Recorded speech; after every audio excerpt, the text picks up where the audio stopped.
Hello guys, nandito kami ngayon sa aming taniman at nakakatuwang tignan na yung mga pananim ko ay lumaki na. Ayan, kumukulog na, nagbabadya na ang ulan. Ito, nakakatuwa lang kasi ayan na yung mga pinaghirapan ko ng ilang linggo. At dito naman ito naman yung ampalaya. At dito, ang ampalaya na to may na siya, bulaklak. Namumulaklak na siya. Yung iba naman dito maliliit pa. Yan.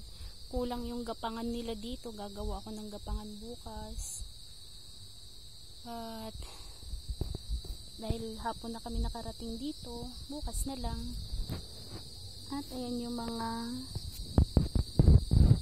tanim ko, iilang piraso lang ang nabuhay. Yan, kumukulog na. At ito yung marang. Yan, nag-iisang pirasong marang at nag-iisang dahon. Yan yung mga kangkong ko, mga payat. Ayan, lansones. Siguro kagabi ang lakas ng ulan dito. Ayan. Kasi nagliparan yung mga gamit namin. Ayan. Ito yung paligid namin. Nakakatuwa lang kasi yung mga pananim ko, ayan no. Yung mga kamote, organic yung mga pananim ko. Hindi ako naglalagay ng mga gamot. Ito yung lemongrass at okra. Yan, kamuting kahoy, gabi, pangsigang. Yan yung mga nakakatuwa, diba? Kailan lang.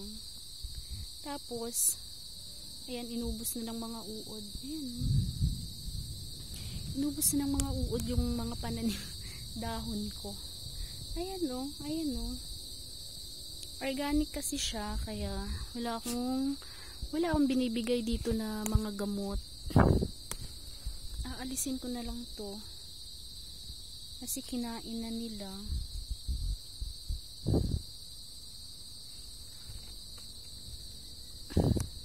Kinain na ng mga uod, kaya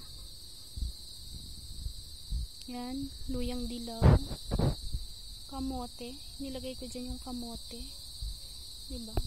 Nakakatuwa. Langka, ito yung upo, ano to? Patola pala, patolang kinis. Nakakatuwa dahil malalaki na siya. At alam nyo bang organic lang yan? Wala akong nilalagay dyan na kung ano-anong gamot. Ito yung bantay namin dito. Ito yung Baguio beans. Yan, mangga, saging. At ito yung sili. Nakakatuwa lang. Ayan no. Bukas, pabalik kami dito. Dahil hapon na kami nakarating dito. At yung paligid namin, ayan, mukhang uulan na.